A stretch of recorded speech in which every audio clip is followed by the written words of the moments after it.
Hey guys, and welcome to the Working Money Channel. Bitcoin continuing its rally on the daily. We saw it had pierced that recent high the other day, reaching to a price of over 14,000. I believe it reached 14,100 on this exchange here, which is Bitstamp. And you guys can see here it has indeed touched this level. Now we're just waiting to see where Bitcoin goes, guys. If I put the chart on the hourly, we can see there has been a bit of a retracement here. We see that Bitcoin got rejected from this level, coming down, but you know what? It's not a sharp pullback. Chances are we are likely going to see it rise even further. If I put Bitcoin here back on the daily, we also have to be prepared that it could retrace. I mean, it's still early days, but the fact of the matter is, even if it does retrace back in this level of support here, let me just outline to you where I think it could go. Anywhere between 11,400, 500, and 12,300, somewhere in that level. Let's not forget Bitcoin is very volatile, and so we got to use ranges here. We can't pinpoint a price exactly, but anywhere in this yellow zone here, we saw that zone showed significant support way back in the summer. And also, we can see that this zone has some history back in the summer of 2019 as well. So, just showing you guys where Bitcoin could retrace, if it does indeed retrace. Although, putting it back on the hourly, we aren't seeing too much of a pullback. What does this mean for altcoins, guys? Well, still at the mercy of Bitcoin. This is XRP on the hourly. Let me just put it on the daily real quickly. Nothing to write home about. Still kind of meandering in this level, trading at about just shy of 24 cents right now. So nothing really has changed since yesterday with regards to the charts. We are still seeing Bitcoin dominance hold tight there at 63.6% and the entire market cap at 398.3 billion. So Bitcoin up 6.08% in the last 7 days, and you guys can look at all the rest of these cryptocurrencies are in the red over the last 7 days. So altcoins still at the mercy of Bitcoin's pump. We got to see this number come back down in order for altcoins to gain some momentum, and then hopefully we'll see some price gains with alts. And so who saw my video yesterday with regards to Flare Network's Spark token airdrop? Somebody was questioning on Twitter whether it was legitimate or not. Had some legitimate concerns, but I think David Schwartz pretty much gave us the answers we needed to know, and Flare Network's actually retweeting this tweet from David Schwartz just from yesterday. Thanks for educating the community, David. And so this is with regards to this tweet, which I didn't cover in yesterday's video, but he kept adding to the tweet thread, adding a memo key field for your account so that you can participate in the airdrop. Will not do anything to your XRP. It's safe to participate. Just make sure that the tool you use to configure your account is downloaded from a reliable source. So that is kind of the main takeaway here. We know there have been some phishing attempts from some hackers pretending to be the cold storage wallet company Ledger. So be careful of those. Here's another one from Shere Khan, just to beware because they are actually texting people as well. Important. Hackers are now beginning to send text messages, SMSs, to users who registered with Ledger. Do not fall for this and do not click on the link. Obviously, don't enter your passphrase. Don't give them any information, guys. Your keys are yours. Nobody should be asking for your private keys. Okay, and here's just an example of one of those text messages. Ledger firmware has a critical vulnerability. Visit d-ledger.com and update it immediately. Do not risk losing assets. This is BS. Do not fall for it, guys. They are trying to get critical information from you because they realize the crypto market is going to go on a tear. A lot of us have ledgers. Keep your cryptocurrency safe in cold storage, whether it is a ledger or something else. And always, always, always make sure you buy the ledger from the Ledger website. I do have an affiliate link in the description. You can use it if you want. You don't have to. You can go simply to ledger.com and find the ledger as well, because I've heard horror stories of people buying ledgers secondhand. Now, this is just a classifieds website with some ledgers for sale. And I noticed a lot of these are all individuals selling ledgers online here, and they all note that they are brand new and sealed. Now, I still personally wouldn't trust this, and I'll tell you why. First of all, we always say it has to be factory sealed. So even if the ledger is sealed, people can get their hands on shrink wrapping machines so that they can, re-shrink wrap boxes. So don't fall for it, because I heard one story where somebody bought a ledger secondhand and it came with the private keys, which a ledger should never come with private keys. If you reset it completely, it should reset everything, and it will generate you a new private key passphrase. Well, somebody was clearly new to crypto. They didn't understand this concept, and so they took the passphrase that was already in the box that the scammers had put in the box, saying to them, hey, look, this is the passphrase. Put your crypto on here. You have your passphrase. They gave them the ledger for a very good deal. The guy put his crypto on the ledger, and then sure enough, the crooks, the criminals, who sold him the ledger had that passphrase, obviously, because they were the ones who generated it. They had the passphrase, so what they did was they restored his ledger once it had the cryptocurrency on it to another device, and then that was how they stole his cryptocurrency.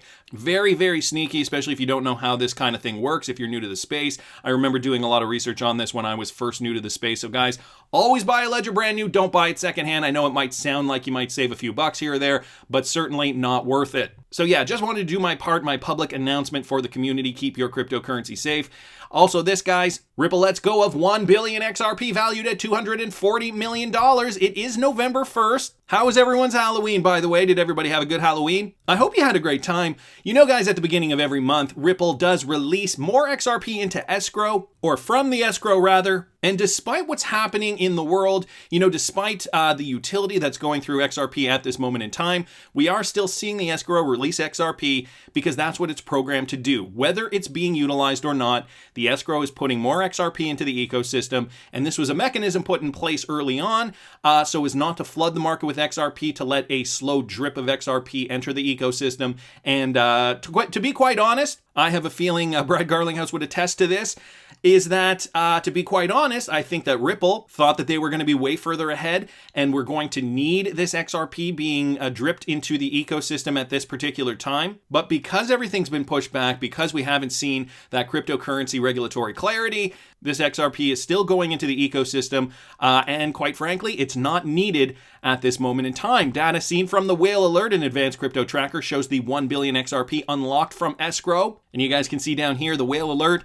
it was unlocked in 2 separate transactions, so 500 million and 500 million. Nothing new there, guys. It happens every month. But here's something that doesn't happen a lot, and it happened 2 days in a row. Now, yesterday we were calling it a glitch, and Ian Northing points it out, probably nothing again. XRP volume up, according to this tweet here from XRP_903, 1.2 trillion XRP volume overnight, in the exact same amount of the stimulus proposal. Okay, so he's tying it to the stimulus proposal. The 24-hour volume transaction is actually 1.18 trillion. You guys can see that here.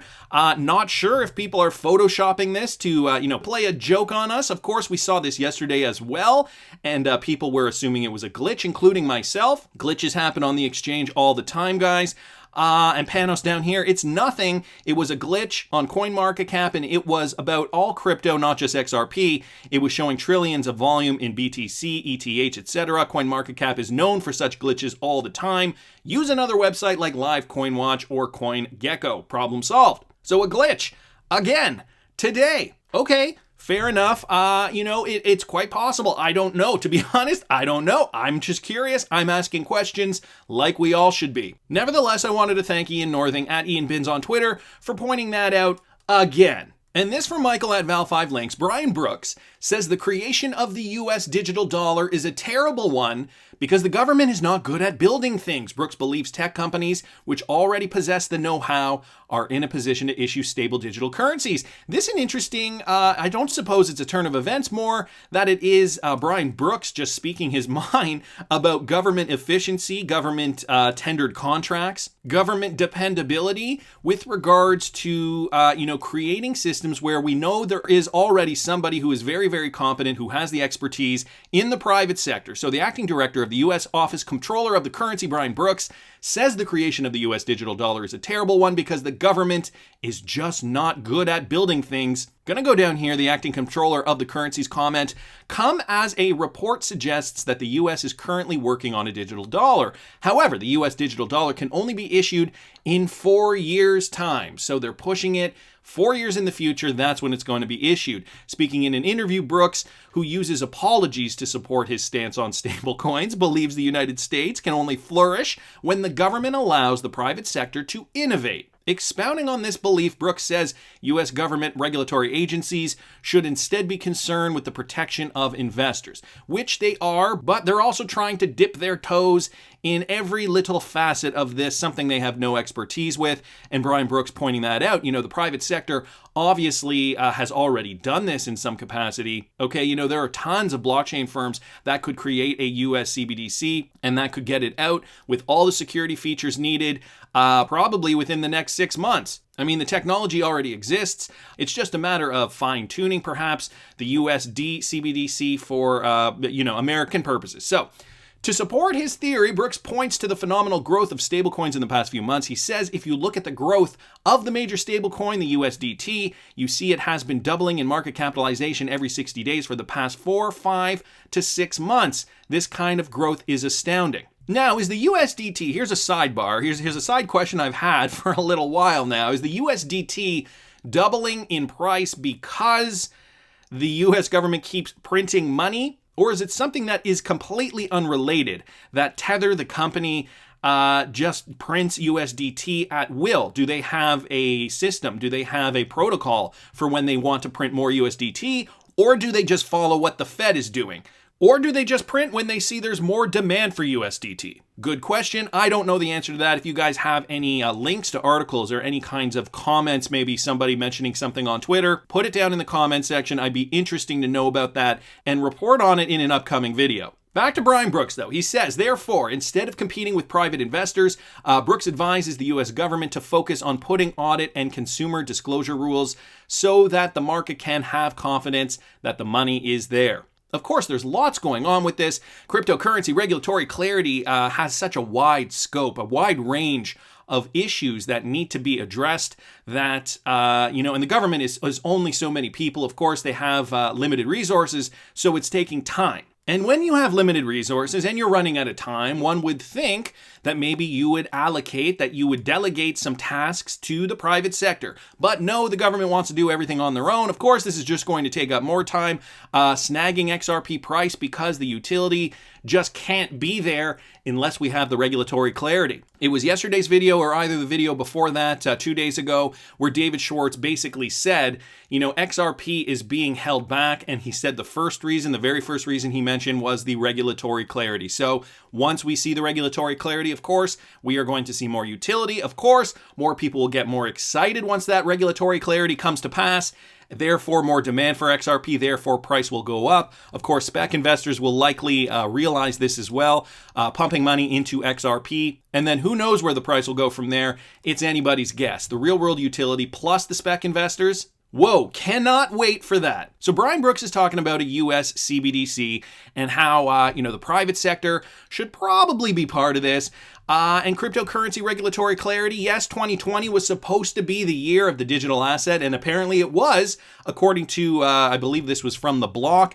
So this tweet was tweeted out by Crypto Podcast at Crypto Podcast 1 on Twitter. Year of the digital asset, except XRP for now, thanks to the SEC. Not terribly happy about that. Yes, it was from the Block Research, by the way. 2020 has been a banner year for financial service digital asset development, and it gives us a lot of examples of where this has thrived. So with Shopify, Cash App, Visa was a big one. Visa seeks a patent for digital fiat currencies, and the filing points to a central bank use case. Also, Visa CEO Alfred Kelly said he views digital currencies backed by a fiat currency as a potential emerging payment technology at the JP Morgan TMC virtual conference. They aren't the only ones. We've got MasterCard down here. MasterCard announces expansion of cryptocurrency efforts, inks a card deal with WireX, which we talked about. That was linked to Paxos. There was some news with Ant Financial, Revolut, just to name a few. US OCC says national banks can custody crypto. Of course, big banks in the space, PNC and US Bank, respond to OCC letter. They want further clarity on crypto custody and servicing.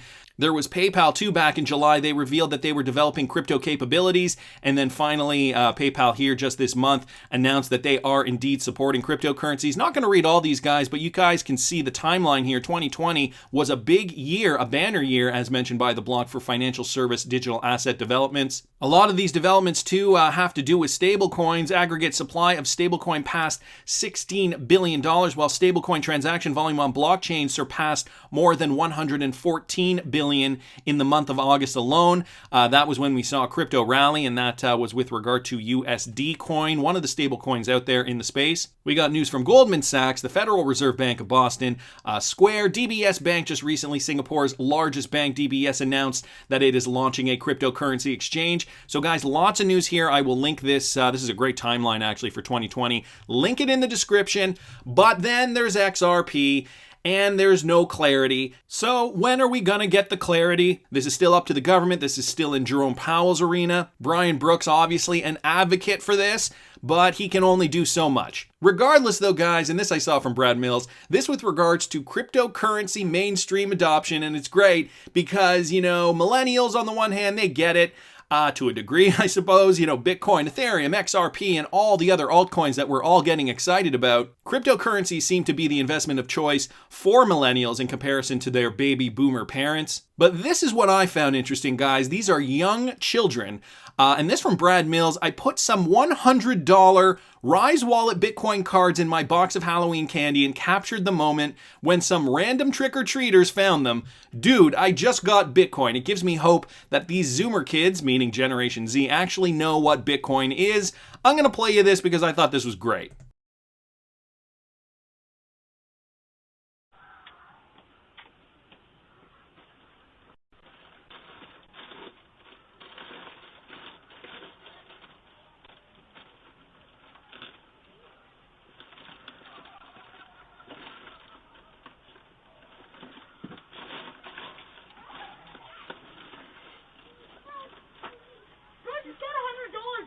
Card, bro.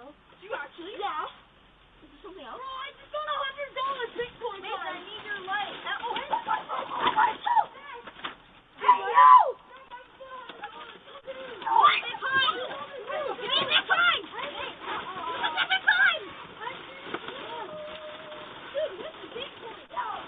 Bitcoin! Give me Bitcoin! Dude, what's Bitcoin? I'm going to stop it there. Guys, I'll link this tweet in the description. It's great. These kids are just going nuts over the fact that they just found Bitcoin in a trick-or-treat box, $100 worth of Bitcoin. Of course, that's probably a lot of money for any kid around 8 years old. Maybe they were just excited about the money. They probably were just excited about the money. But the fact that they knew what Bitcoin was, the fact that they understood that it is valuable, that they would rather take the Bitcoin than the candy, definitely does speak volumes. Cryptocurrency mainstream adoption is coming. It is no secret. Generation Z, just the latest generation to be getting into this. And finally, this from Michael at Val5 Links. Ripple's XRP is on the verge of something big as the number of whales reach an astronomical level. So this taken from Sentiment, okay? Despite XRP's seemingly weak performance in the market, data from the crypto information platform Sentiment reveals that the number of XRP whales is on the rise, guys. The number has increased in the last 6 months, with the number of whales holding 100,000 to 10 million XRP seeing an astronomical rise. So those holding 100,000 to 1 million increased by almost 20%, 19.7%, from 14,525 wallets to 17,387 wallets. This is the category of whales that recorded the highest increase. Those holding 10 million or more XRP increased by 10.4%, and those holding 1 million to 10 million coins recorded the least increase of 2.2%. Nevertheless, overall, that number from 100,000 XRP to 10 million XRP has risen dramatically. And guys, you can see the sentiment chart here. I believe there's another article, I saw another article with regards to this where you can zoom in on this chart, but you can see overall the trend is going up over the last 6 months. More people investing in XRP. Not only that, more whales investing in XRP. Who are the people who can afford over 100,000 XRP in one shot? Over the last 6 months, of course, you have to have deep pockets in order to be purchasing XRP in the millions today. And if that number is growing, guys, what does that tell you about XRP? What does that tell you about the entire cryptocurrency space? It's about to shine. It's just a matter of time. That's just my opinion, but I want to hear what you guys think. Please subscribe to the channel if you haven't already. Like the video if you like the content I'm providing. I always love hearing your comments. See you in the next one, guys.